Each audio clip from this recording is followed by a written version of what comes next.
wabarakatuh. Waalaikumsalam warahmatullahi Alhamdulillah, wabarakatuh. wassalatu wassalamu ala rasulillah sayyidina wa habibina wa qurrati a'yunina wa qasim Mustafa Muhammad wa ala alihi wa mawalah. Puji syukur kepada Allah Subhanahu wa taala, pada hari ini kita mendapat taufik dari Allah Subhanahu wa taala, berkesempatan dan mendapat peluang terlebih lagi di bulan Rajab Al-Asr, yaitu bulan yang menurut riwayat bulan curah rahmat dan kebaikan. Jadi mengalir deras di bulan ini rahmat Allah Subhanahu wa taala, juga kebaikan darinya. Dan juga oleh karena itu kita dianjurkan untuk banyak-banyak membaca doa, banyak-banyak berzikir kepada Allah Subhanahu wa taala. Kita bisa merujuk amalan-amalan apa saja di bulan Rajab ini. Di antaranya kita berdoa, ada doa Rajab di setiap habis sholat itu yang isinya ya man arju min kulli khair wa amanu saqatahu 'inda kulli syarr, ya man yu'ti katsira bil qalil, ya man yu'ti man salah, ya man yu'ti man lam yas'alhu wa lam ya'rifhu tahalluman minhu wa rahmah, a'tini bi mas'alati iyyaka jami'a khairid dunya jami'a khairil akhirah wasrif anni bi mas'alati iyyaka jami'a syarrid dunya wa syarril akhirah fa innahu ghairu manqusin ma a'tait wa zidni min fadlika ya karim. Kemudian kita memegang janggut kita, lalu kita tunjuk kita berputar sambil mengucapkan ya dzal jalali wal ikram, ya dzal ni'mati wal jud, ya dzal manni wat taul, harri syaibati anin nar atau anan nar. Nah, itu dianjurkan demikian, dan insya Allah kalau kita baca itu bisa dirujuk di Wafatul Jinan ada, di Google ada lah ya. Dan itu kalau kita amalkan dalam sebulan, menghabiskan bulan Rajab itu dengan doa itu, nanti rasakan saja perubahan-perubahannya ya, perubahan keberkahan dari doa tadi. Ya baik, dan ya kita mudah-mudahan rahmat Allah, keberkahan, kebaikan di bulan ini. Selain kita bertawassul, juga ada sedikitlah kita sampaikan hadis, ayat suci, hadis Nabi, hadis Ahlul Bait. Ya mudah-mudahan itu betapa berkahnya insya Allah hidup kita ya insya Allah. Dan saya mengawali ini dengan ada satu ayat. Ayat ini sangat penting sekali, dan itu juga dari riwayat dari Abu Dzar Al-Ghifari ya. Beliau berkata kepada Rasulullah Shallallahu Alaihi Wasallam, beliau menyampaikan hadis Rasulullah ya, yang bersabda, inni a'lamu ayatan law akhadha bihan nasu lakafathum. Jadi Rasulullah bersabda, aku mengetahui satu ayat, kalau orang-orang itu berpegang pada ayat itu, maka cukuplah bagi mereka. Artinya satu ayat ini, kalau orang-orang berpegang pada satu ayat ini, maka mereka akan merasa tercukupi. Ya, apa ayat itu? Ayat itu di dalam surat Tolak. Di surat Tolak ayat 2 dan 3 yang berbunyi, wa may yattaqillaha yaj'al lahu makhraja wa yarzuqhu min haitsu la yahtasibu wa man yatawakkal 'ala Allahi fa huwa hasbuh inna Allaha balighu amrihi qad ja'ala Allahu li kulli syai'in qadara. Jadi siapa yang bertakwa takut kepada Allah Subhanahu wa taala, niscaya Allah akan memberinya jalan keluar. Allah akan mengadakan makhraj, jalan keluar baginya dari apa? Ya dari kesulitan. Jadi dipikir sebagian orang itu ketika mendapat kesulitan di dalam kehidupannya, mungkin kesulitan apa saja, dia untuk bisa keluar dari kesulitan itu melalui jalan atau menggunakan cara yang tidak dibolehkan, ya, dengan cara yang menurut syariat bertentangan atau dengan cara apapun yang agama itu melarang.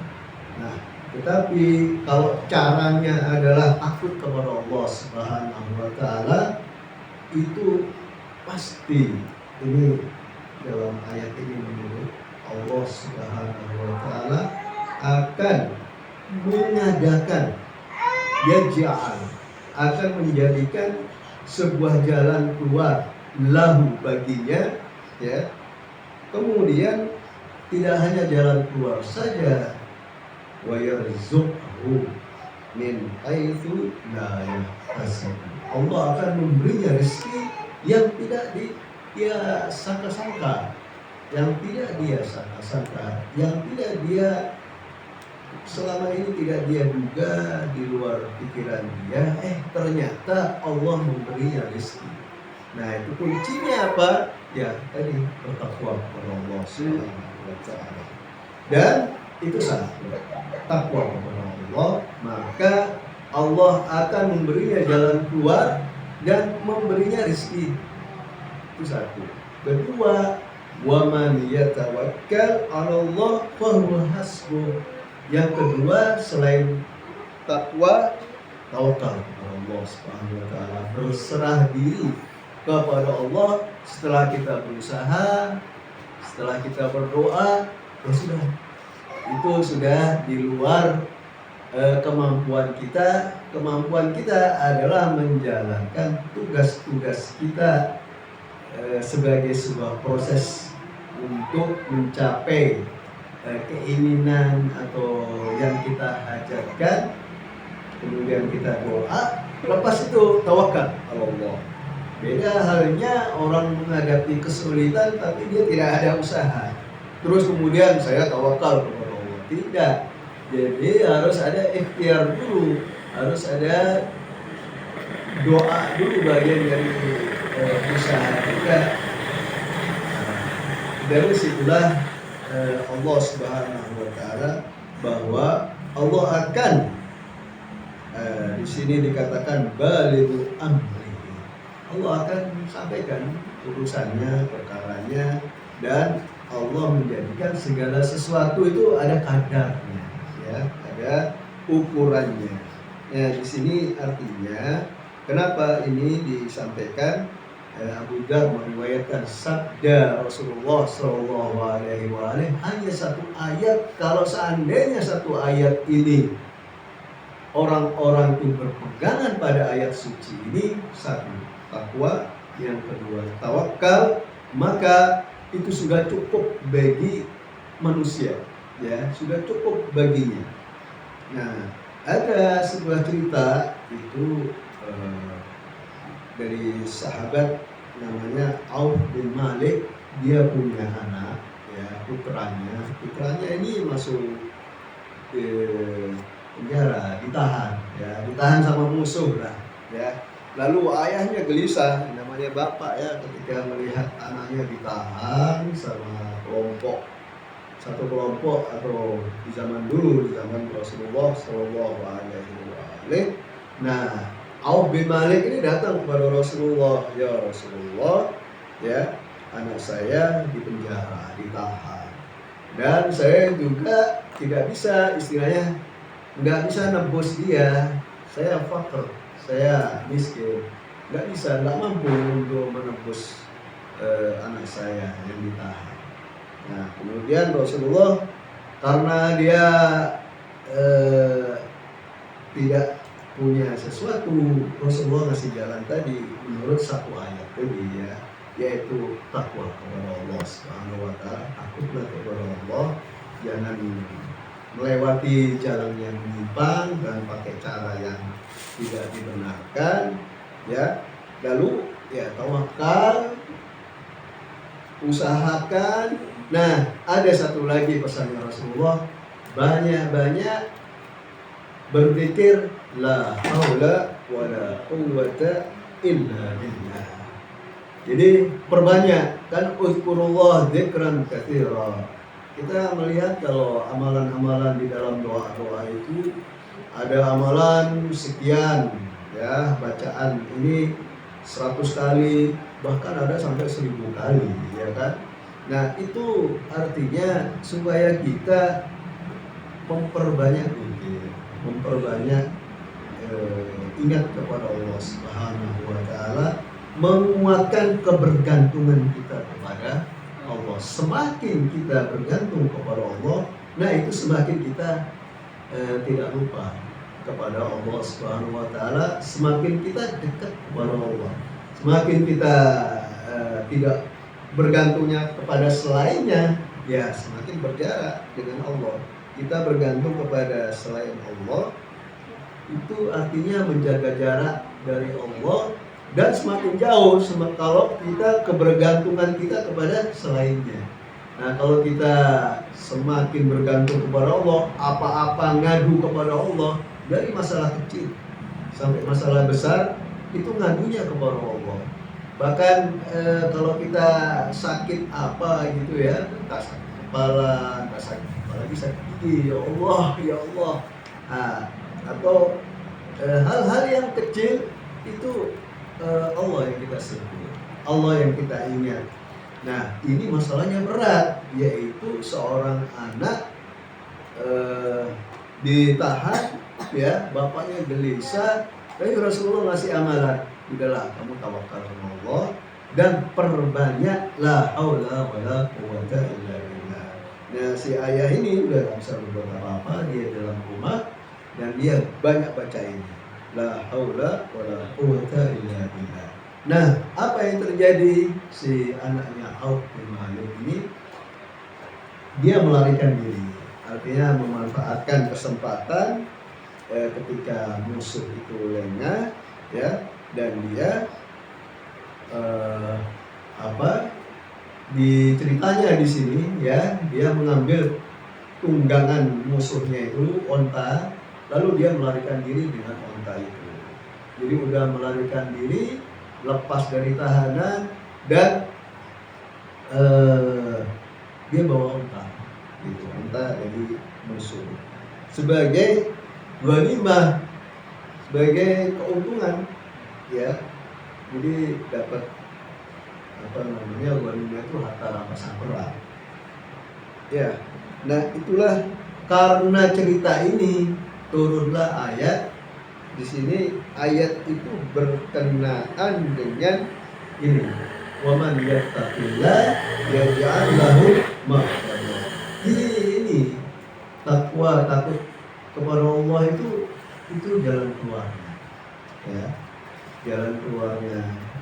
Dan tapi kebanyakan orang itu ketika menghadapi kesulitan ekonomi apapun ya, itu dia menggunakan cara lain yang artinya tidak takut, tidak takwa, tidak takut kepada Allah Subhanahu wa taala.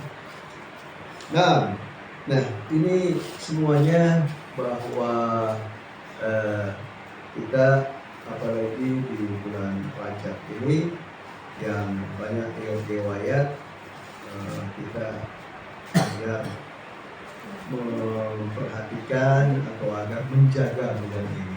kata Imam Ali Khamenei adalah bulan kesempatan untuk kita berbenah, untuk meningkatkan nilai-nilai ketakwaan itu di bulan ini.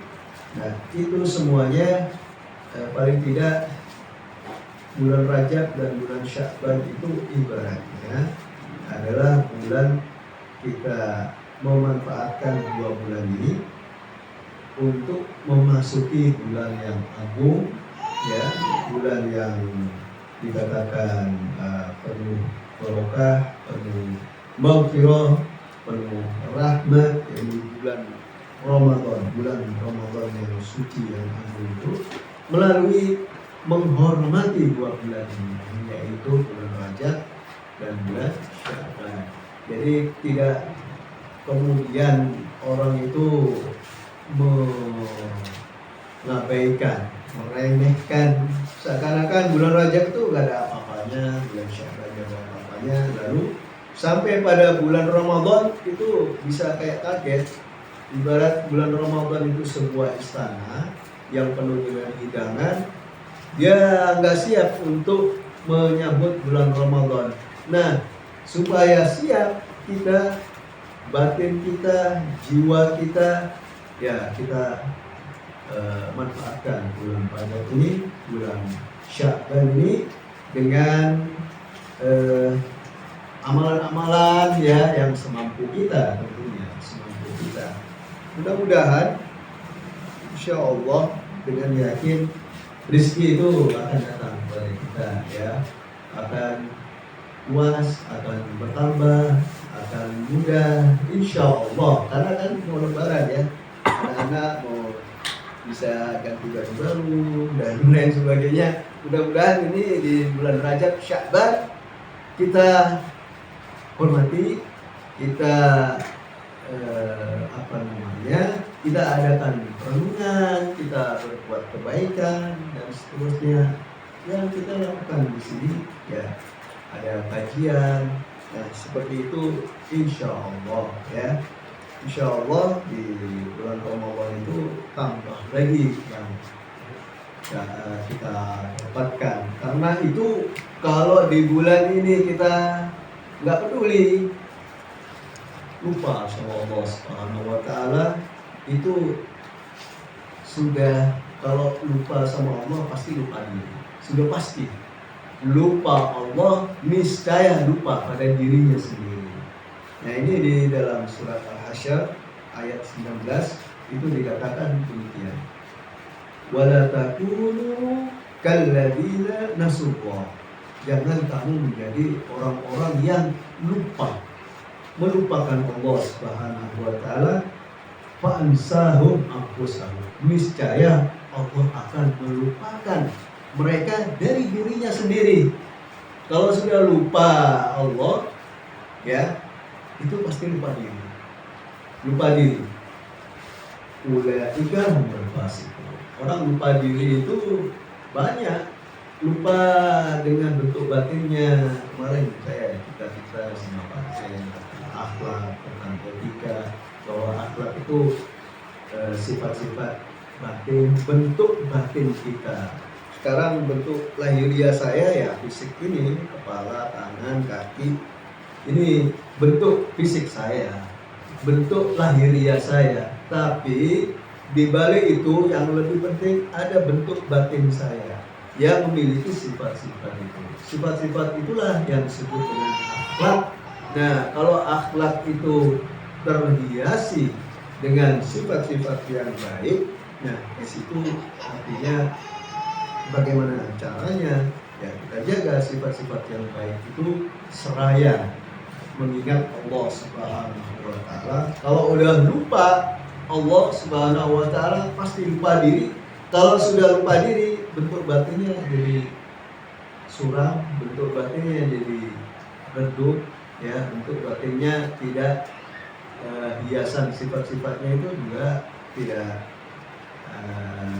artinya tidak jernih, tidak cemerlang dan lain sebagainya. Dari situ bisa disebut sebagai fasik. Ya, fasik itu apa? Fasik itu adalah orang mukmin yang berdosa besar. Ya, fasik itu adalah orang mukmin yang berdosa besar. Kalau berdosa kecil, ya cukup kita istighfar, terlepas. Ya kita harus meremehkan, nggak boleh meremehkan. Artinya kita harus walaupun kecil, katanya dikit-dikit lama-lama jadi bukti. Tapi kita betul-betul menjaga agar kita ini terlepas dari terlepas dari tanggung jawab kita kepada Allah Subhanahu wa Ta'ala. Terlebih lagi dosa besar yang kita lakukan ini, kita memerlukan syafaat kepada manusia suci, kepada Allah, Ahlul Bait, kepada Ahlul Bait Nabi, kepada para manusia suci. Ya, sebenarnya ada beberapa poin di sini, tapi saya cukupkan bahwa mudah-mudahan yang saya sampaikan ini tadi adalah kuncinya kalau kita mau sukses: takwa kepada Allah, tawakal kepada Allah, dan perbanyak ingat kepada Allah Subhanahu wa Ta'ala. Semoga bermanfaat. Wassalamualaikum warahmatullahi wabarakatuh. Assalamualaikum warahmatullahi wabarakatuh.